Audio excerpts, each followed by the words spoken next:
we used to work at a place called The Venue at New Cross, and there was a fella there, good, really still a good friend of mine to this day, a fella called Terry O'Neill, lives out in Australia now, and he said, Dom, you're getting wasted here. Oh my God, you can fight. And he said, and I said to him one day, he said, yeah, I'm going to, I said to him, I've got to join a boxing club. And he go, really? And a couple of people going, he's never going to do nothing. He's never going to do nothing. Do nothing. Didn't do too bad. ABA titles, England vests, box for London, didn't do nothing. And they're the people that are jealous. I worked so hard. Listen, I'm never going to be, I'm about 20 stone now.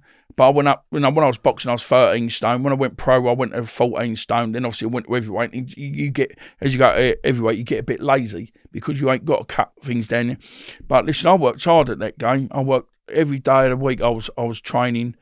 But it just helped me on the doors even more. And I loved doing the door work. We had some, can I be honest with you, we didn't really have as much people think, I must have had about 1 year, it was probably about 10 fights 1 year. That ain't bad, is it? I mean, but it ain't me. Just, people are drunk. You just try and tell them to behave themselves out. The worst thing you can ever do is upset someone, especially a man when he's out with his girlfriend, because of egos and pride. You're told, especially when you get someone who's a bit drunk or said, mate, you can't come in tonight, especially with their girlfriend, turns them into lions, doesn't it? Because you don't want them, don't upset them, or you don't want to be mugged off in front of their girls, and that's what happens. And that was the majority. The worst times was with the girls. Because I'd never touch a woman, so. What was the craziest door fights you had? I remember we up to Astoria one night, and I wasn't working, and my friend Johnny fast hands, because he's got fast hands, But these were the guys I looked up to. So one day they were having the steamers up in the bars. So he was downstairs on his own, doing the front door, and they would get called. So all the response team's gone upstairs, and I'm just standing because he's my pal. And all of a sudden, I remember that these guys were trying to leave, and these were the steamers. And he's gone to this guy, mate, you can't leave. And with that, he's half squared up to him. Also, my mate's hit this kid with a left hook. And the way he'd done it, John, he's probably one of the nicest left hooks I've seen. He's pinged him. He's gone up and he slid down, and all of a sudden, they jumped on him from nowhere, all beating him up. And my mate John will tell you now if he's there, and all of a sudden he goes, he was so mad.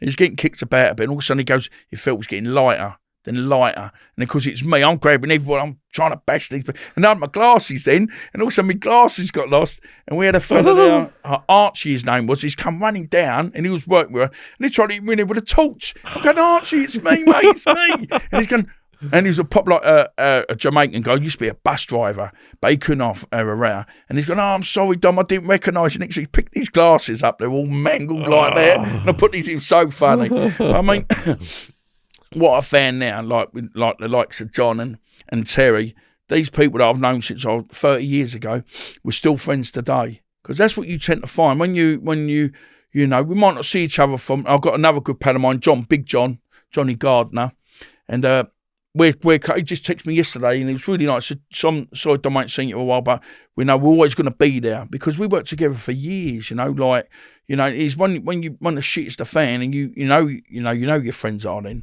And it's quite an experience working on them doors sometimes. But so, what would you say it takes to be a good doorman? And has that changed over the years with the introduction of cameras and everything? Yeah, but you know what? I think you've got to have a good attitude. I mean, me, I was always quite lucky because even now, I'm not very good at talking. I know you're going to be a bit surprised here, but in certain situations, I'll clam up a little bit. Yeah. And I wasn't there for the talking. I was there. I was like your battleship. You'd have, again, another good pal of mine, Matty Austin Cooper, his name is. He was telling us once, he was a good-looking guy. Well, he's a good-looking guy now, bodybuilder, had a ponytail. This is like 91, 92. And it just seemed, you think, I don't want to mess about with him. But, Matt, and I'm being honest with you, sorry, Matt, he couldn't fight for kittens, but he could talk. And he'd, mind you, grab, if he bear hugged you in trouble. And he'd have these little hands, right? But he'd hit something and they'd just swell up. And he said, look at the size of them things. You know what I mean? But he'd have these little girl hands. I mean, such a good looking bloke. All the girls loved him. And there's me, just like a dopey old Dom sitting there like that. And as soon as he'd go, I'll be straight in there. Bang. He said, well, he didn't have to fight because he had me there for him. And I was his game kid because being bullied, I wanted this reputation, didn't I? I wanted this. Because I was bullied and I hated that, and and also I was first there trying to show you what I could do. And in some ways, I probably made matters worse, really, because I wanted this, like You see these new kids on the block, when they got the old, like the old war horse on the door, they're always trying to prove like they're as good as you and things like that. But I think what you need nowadays, because of the camera situation, you need to be able to talk to people. There's a Centauri, I think there's a company out there called Essex. Steve Pembury's name is. And I've worked with him and he's done some work for me. Now, that's the thing of a good doorman. He can talk people down. He can see his situation. And all their boys on that firm are top-notch guys. I'm not trying to sell it. I'm just telling you how it is. I mean, I've worked with some really good companies like Man Security up in Birmingham. Worked with them for years. Still do bits now. Headline Security, Steve Ed. Great companies. But I just think everybody brings a different thing to the table. Back in the 90s, not you could get away with murder, but it was more, you had to be more hands-on, if you know what I mean. And then obviously things changed, the camera situation come in, and then everything changed, you can't do this, you can't do that. But what always annoys me, and I see it all the time, especially, I don't go to pubs or clubs anymore, because they're like, I've had to sit down and do a lot of work on myself. Well, people have helped me, and it's called the arena. And my arena is always going to be a pub, a club where there's booze out, like alcohol, drugs.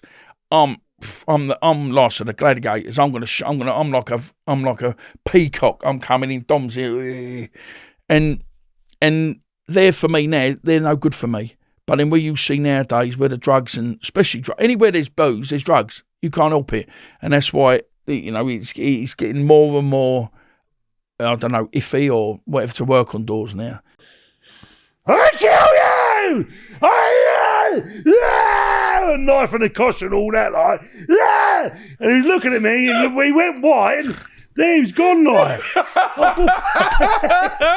What is it about a tough guy that fascinates us? Imagine I'm hearing that, I'm thinking, I'm not going down today. If I go down today, I'm dead. We're bringing you the very best of our interviews with Britain's hardest men. They made the mistake of bringing billy clubs, iron bars and knives to a gunfight. No Rules Fighter Bash, Stephen the Devil French, and my best friend, Wild Man. Over 2 hours of terrifying tales of punch-ups, stabbings. That's what happens in that world. You leave people long enough, they get enough rope to hang themselves. Attempted murders and exceptional all-round hardness.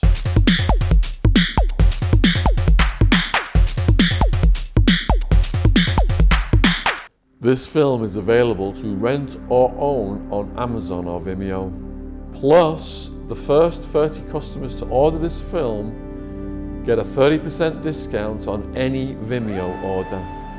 Click the link below to see if you're one of the lucky ones. This film will drop your jaw like a punch from the hard men we talk to. So why not order your copy today?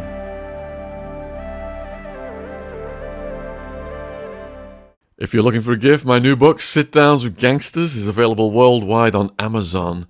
We've interviewed over 1,000 people now, and we selected 10 of the hardest hitting stories to go in this book. Each chapter features the story of one of our podcast guests.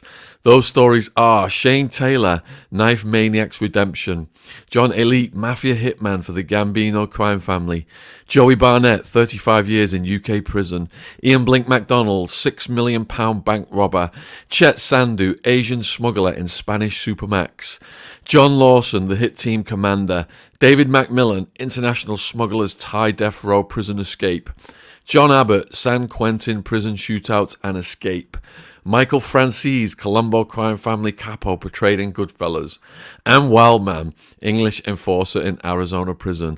Link in description box on YouTube, available worldwide on Amazon. Also, my next book, Untouchable Jimmy Savile, is getting published in December 2023. So check that out as well. It will be available worldwide on Amazon. Thank you for listening. Cheers.